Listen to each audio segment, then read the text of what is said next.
Y por sobre todas las cosas hay algunas cuestiones que ya tenemos un poco que analizar y tomar en cuenta algunas decisiones. En primer lugar, la Constitución Nacional, que es nuestra ley fundamental, habla ciertamente del derecho a peticionar a las autoridades, habla del derecho a la manifestación, pero en cuanto se refiere a este último tema, a la manifestación, tiene dos condiciones. Una, no debe ser violenta y obviamente no se pueden usar armas. Cuando nosotros hablamos que la Constitución habla del tema de la no violencia, tenemos que hacer allí un poco lo que se denomina una suerte de interpretación, que no significa que hagamos una interpretación extensiva, ni exegética, ni algo muy complicado como se hace en el derecho. Es directamente una interpretación casi del sentido común. Una persona que se manifiesta no lo puede hacer cerrando las calles, no lo puede hacer impidiendo el derecho, el igual derecho de los demás a transitar, lo que también forma parte como un derecho, una garantía en nuestra propia ley fundamental. Ese es un punto, por ejemplo, de partida que si nosotros analizamos lo que está pasando en estos días, resulta lamentable la desidia, la incapacidad, la falta de decisión y de liderazgo de nuestros gobernantes. Especialmente me refiero al Ejecutivo, que tiene el poder administrador del país, por el cual un grupo de personas se les ocurre sentarse en el medio, en la boca calle, y de ese modo todas las personas que están en sus vehículos, que están viajando para ir a sus trabajos en los ómnibus o que están transitando, tienen que desviarse de sus objetivos y por supuesto gastar más tiempo, gastar más dinero y por qué no, finalmente hacer que finalmente sus objetivos no sean los que en ese momento tenían aparejados. Es decir, aquí hay un problema de falta de decisión política. Por eso es que cuando nosotros hablamos de economía, cuando hablamos de crecimiento económico, cuando hablamos del endeudamiento, cuando hablamos de todas estas cuestiones que hacen, por supuesto, al fascinante mundo de la economía, hay un tema que no hay que soslayar y fue estudiado. Y por eso justamente se le dio el Premio Nobel de Economía al señor Douglas North, quien él estudió lo que se denomina las bases institucionales de la economía. No puede existir desarrollo, progreso, mejores oportunidades, especialmente para la gente más pobre, si el diseño institucional está mal definido o directamente estando bien definido, no se la hace cumplir. Y aquí tenemos que este grupo de personas ahora quieren casi 30 millones de dólares, tengo entendido, Gladys, ¿verdad? Así es. Una suma que no es nada despreciable. Pide que se saque del presupuesto del MOPC y de otros programas para redireccionar al sector campesino y específicamente a estos grupos. Exacto. O sea, allí hay un tema ya de cuestión también de política económica y algo muy importante también que nosotros aquí en nuestros países, diríamos latinoamericanos y en Paraguay, tampoco tomamos en cuenta la relación que existe entre la economía, la política y la cuestión moral. Y cuando hablo de la cuestión moral no me refiero a las cuestiones privadas, sino me refiero a la moralidad pública. ¿Por qué creen algunas personas que es lícito, entre comillas, sacarle a uno para dárselo a otros? Como hacen, por ejemplo, los políticos populistas cuando aplican impuestos y endeudamientos sin ningún tipo de rendición de cuentas ni transparencia. ¿De dónde sale esa idea de que se puede nomás aplicar cada vez más dinero, o sea, más presión para sacarle dinero a un grupo de personas? Esto no está bien. Entonces quiere decir que en el Paraguay, y como desde el año 1905 se iniciaron las políticas rurales de lo que se denomina distribución de tierras, de víveres, han fracasado. Por eso es que todavía prácticamente el 40-45% de la población vive en el campo. No porque no haya que vivir en el campo, sino porque gran parte de nuestra riqueza todavía depende de una economía de subsistencia y en la que en el único elemento donde realmente tienen mucha razón estas personas, lo cual el medio que están utilizando es equivocado, pero en lo que sí tienen razón, y también hay que decir, es que no se ha hecho lo que se denomina la titulación de los derechos de propiedad, porque a los líderes que ganan sumas de dinero, a estos que reciben, a estos 10, 15 dirigentes que están plenamente identificados y que el diario ABC hoy justamente los puso en el tapete, prueba de que ese dinero en realidad lo embolsillan unos pocos, o sea, ellos. Y en consecuencia ellos lo distribuyen finalmente a sus paniaguados, hacia sus bufones, y de ese modo ese círculo de pobreza donde miles de personas dependen de la dádiva del Estado, que no es más que la dádiva de los contribuyentes, se corresponde sencillamente en el mantenimiento de un índice de desempleo y pobreza que ya no tiene razón ni motivo en el siglo XXI.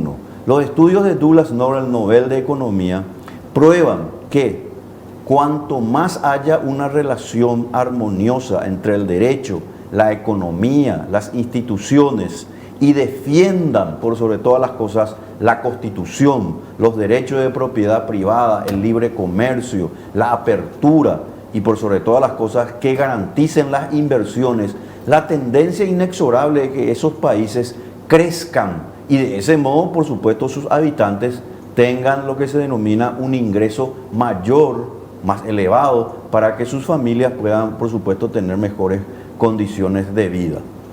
Bueno, y también hace mucho énfasis, Víctor, a esto de que da mucha tristeza la forma que se utiliza a muchas personas, los líderes inescrupulosos, varios de estos que hoy están acá al frente de esta movilización, son cuestionados, tienen antecedentes de inclusive estafas, procesos por estafa. En este caso, nosotros siempre como periodistas hacemos la pregunta a los manifestantes de, bueno, ¿qué te trae aquí? ¿Cuáles son las reivindicaciones que estás pidiendo? Y muchísimas veces la respuesta es no sé. O puedes decir, bueno, quizás, bueno, en general los paraguayos tenemos problemas para expresarnos, pero no es solamente eso. Hoy en particular recibimos a una fuente que viene de este grupo y que nos dice, a mí me trajeron aquí engañado. Así mismo. Gente del grupo que está haciendo esta movilización diciéndote esto, ya te describe perfectamente cuáles son los motivos reales que hay en el fondo y que no se ajustan a lo que oficialmente se transmite. Fíjate, Gladys, que por ejemplo, yo estuve por cuestiones laborales hoy y ayer por el centro y me percaté que el promedio de edad de las personas que estaban manifestándose, pero no como dice la Constitución, sin violencia, porque el hecho de cerrar las calles ya es una violencia, lo cual la policía debió haber establecido ahí el orden respectivo. El promedio de edad de esas personas era prácticamente entre 20 y 24 años, o sea, personas muy jóvenes, en edad de trabajar en condiciones precisamente de mejorar finalmente sus condiciones de vida. Y había algo también muy llamativo, que todas estas personas se los notaba muy bien alimentadas, es decir, no son precisamente aquellas personas realmente menesterosas, necesitadas, que en verdad necesitan alguna suerte de ayuda. No, aquí hay un grupo de líderes, como bien dijiste, Gladys, que se aprovechan de la falta de conocimiento de la situación que tiene cada uno y empieza a tratar de ponerse en el lugar del otro, pero no para que el otro lo pueda de alguna manera ayudar de una mejor manera, sino que se pone en el lado del otro, pero para seguir medrando del trabajo ajeno. No es posible, no es moral, no es política ni económicamente correcta esta manera de manifestarse. Y esto se tiene que terminar. Yo suelo poner el ejemplo porque están los datos para los televidentes. En el Paraguay, de 1989 a esta parte, se repartieron tierras, solamente por citar tierras, más de 3 veces el departamento de San Pedro. Y ustedes saben que Taiwán, que es un ejemplo justamente de un milagro económico, es exactamente el tamaño de San Pedro. y de Concepción aproximadamente.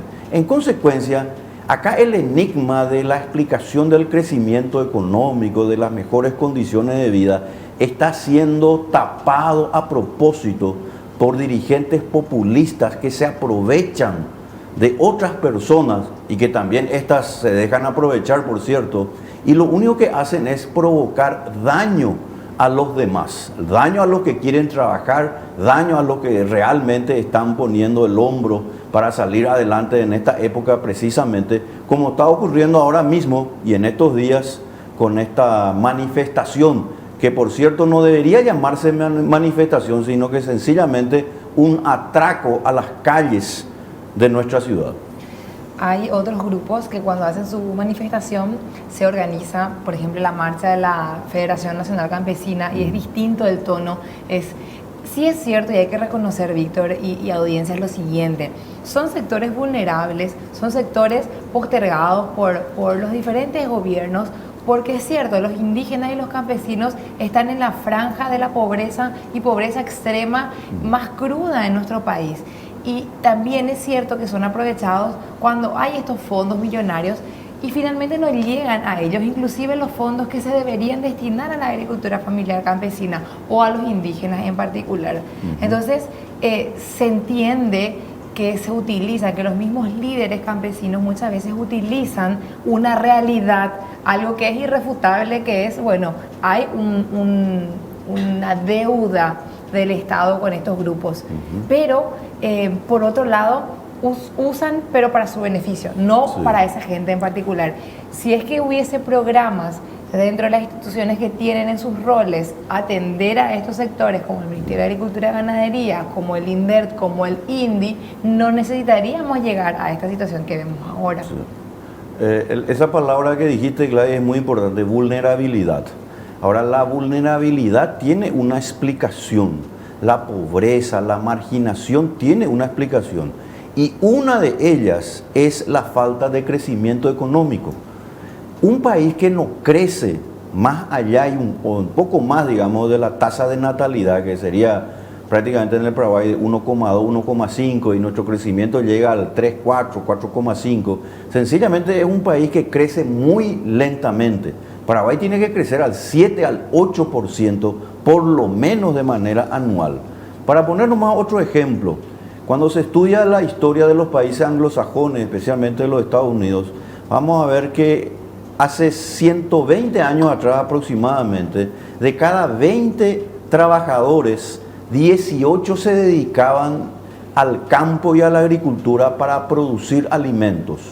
Hoy en día, de cada 20 trabajadores en ese país, una persona, estamos hablando de un promedio, se dedica a elaborar alimentos. ¿Por qué? Porque el nivel de capitales, herramientas, fábricas y obviamente el crecimiento económico ha hecho que prácticamente la pobreza sea un efecto residual, es decir, existe, por cierto, pero no es la misma pobreza que nosotros tenemos. En consecuencia, la vulnerabilidad se debe a las malas ideas, a las equivocadas políticas públicas que se siguen haciendo. Para más, ahora tenemos esta ley de administración de pasivos que le va a convertir al Paraguay en un deudor dependiente, y todas esas políticas lo único que hacen es atrasar finalmente las mejorías que toda familia necesita. Y los programas en general, y tenemos casos concretos dentro del Ministerio de Agricultura y Ganadería, que se dan y se tratan de ejecutar para gastar los fondos y no para que produzca realmente el desarrollo, que es lo que se debería apuntar. Y tengo un caso muy concreto, nunca me canso de comentar, cómo esos créditos que se tuvieron del Banco Mundial y del BID en la administración anterior del MAC o en el gobierno anterior, y que se usaron para estos proyectos 70-30, no sé si recordarás, Víctor, de 70% de subsidio y 30% de contrapartida, sí, y otros similares, PRODERS y similares. Cómo se le dio en muchos casos algunas infraestructuras a los campesinos, pero muchos de ellos no sabían cómo usar. Tal es así que yo vi y que conocí un caso de una familia que tenía una mega producción sumamente buena a partir de esos programas. Fue fantástico. Esa familia tenía conocimientos, tenía formación en materia de agricultura y pudieron aprovechar sumamente bien las medias sombras, el sistema de regadío, etcétera, etcétera. pero en testimonio de sus vecinos usaban las medias sombras para ponerle adentro al ganado. Entonces, es la forma como un programa que puede parecer muy bueno, pero si no está también acompañado de educación, que es lo que también mucho le falta a nuestra población, finalmente no da los frutos. Sin duda alguna. Hay un ejemplo que realmente hay que un poco emular y copiar, es lo que sucede con las parcialidades indígenas, que con las cooperativas agrícolas de menonitas y otras cooperativas paraguayas, me refiero al sector privado, estas parcialidades indígenas en el Alto Paraná y Canendillú han logrado en menos de 10 años un aumento pero extraordinario en sus condiciones de vida.